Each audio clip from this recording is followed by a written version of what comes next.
What's up? Welcome to NHL 24. The new controls, or the old controls I should call them, just came out yesterday. And I didn't get to play with them yesterday because I wasn't even home. But I played with them today for multiple games, and I figured out some amazing things. And I'm going to be answering in this video, which controls should you use? Which controls give you the most benefits? What are the positives and negatives of both? And to tell you the truth, I can't really tell you which controls to use. I'll tell you what I'm doing, but I'll tell you the positives and negatives of both, and you can figure it out for yourself. Let's go. Alright, so we're going to break this down all the way to the gritty. So, first of all, I just want to mention, builds this year, it's not like previous games where there's one perfect build. There are multiple builds you can use for your different playstyles. Now, some builds are better than others, don't get me wrong. You can make a bad build. But it's not like there's only one good build. So I'm not going to just tell you to use my builds from now on. You can make your own. But I will give you tips on what matters and what doesn't. So I've learned many different things ever since I made my last video, which I really should have made this video a lot sooner. So I apologize for that.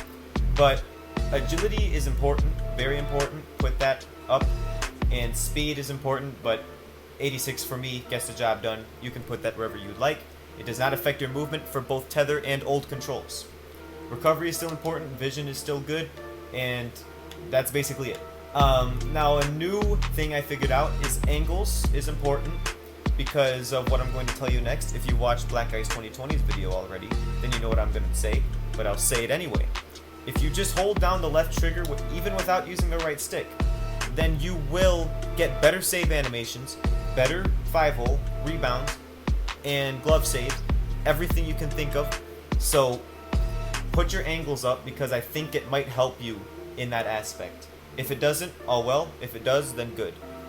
There's no reason, it doesn't hurt you to put it up, so just put the angles up to be safe.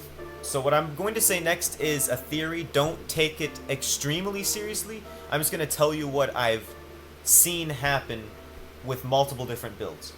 So in my mind, there are two different types of builds, or different types of perks.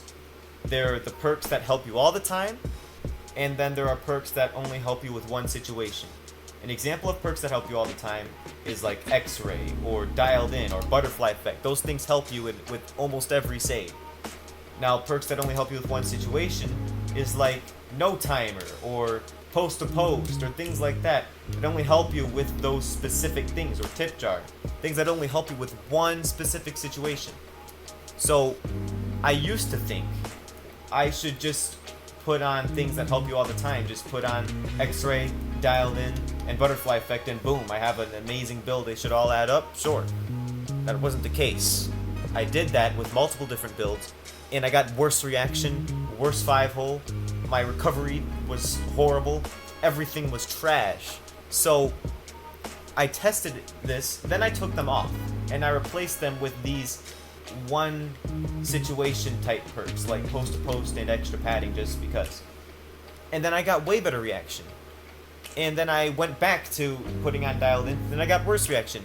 And then I took off Dialed In, put on Butterfly Effect, still the same results. Then I took them off again, put these back on, better reaction. So, what my theory is when you have two perks that help you all the time, then they cancel each other out. And then you get worse reaction than if you only had one of them.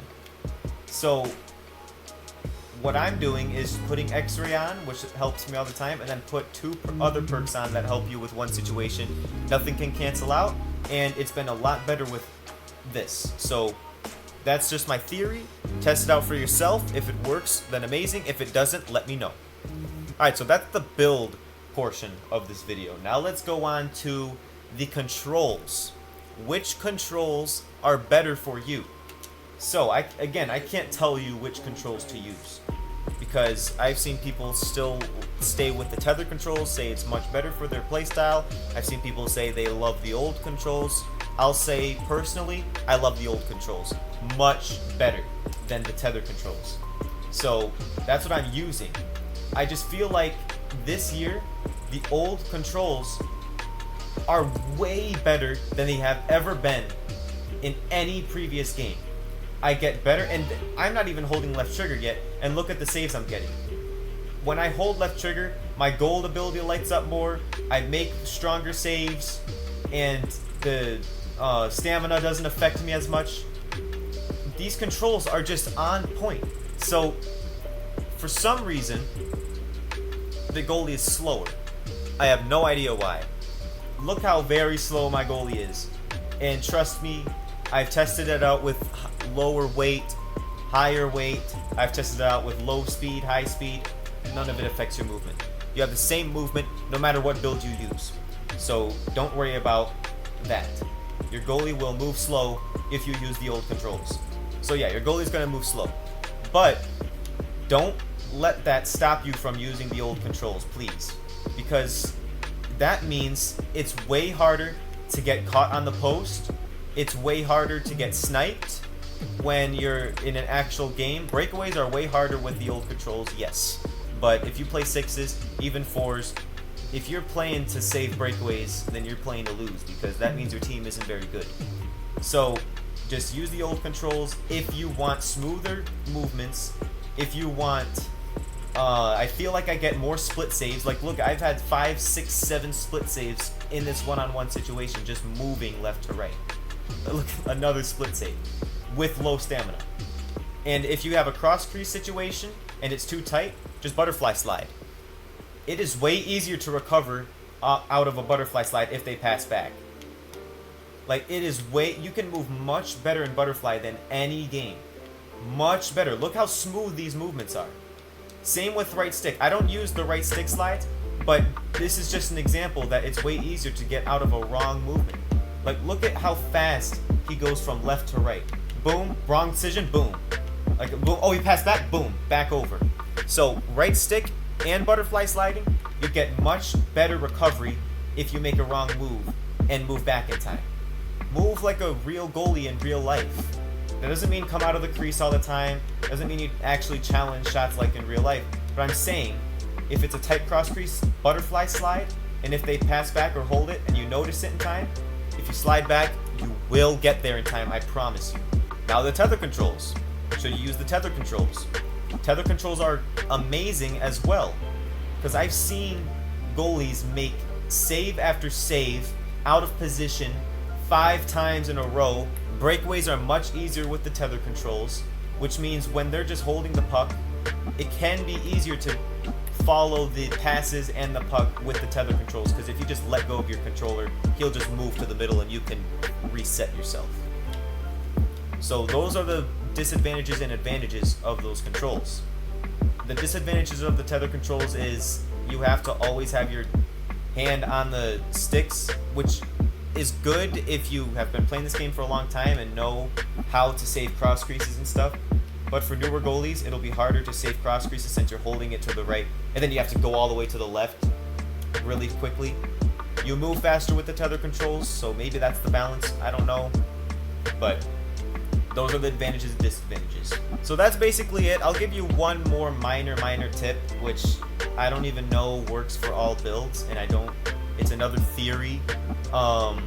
It's a perk that I use on this build. Nobody ever uses extra padding, and I'm usually the guy that puts on perks that nobody else puts on. Like, I try out Whirlwind and Handled It, perks nobody ever uses to see if they help you with anything. So I put extra padding on while I was getting out of the phase of using Butterfly Effect and Dialed In at the same time. So I put on extra padding and I got better rebounds. That's the video. Those are the tips. That's basically what I've learned in this span. Huge tips. So all in all, with the controls, which are the biggest ones, if you like smooth movements and you know when to butterfly slide and when to just move for the cross crease, use the old controls. If you're a person that likes to have their hand on the controller and move fast and reset themselves by just letting go of the sticks, going back, reset, then use the tether controls. I can't tell you which ones to use because they both have their advantages. See you guys next time. Next video will either be gameplay, tips, whatever it is. See you guys then. Goodbye.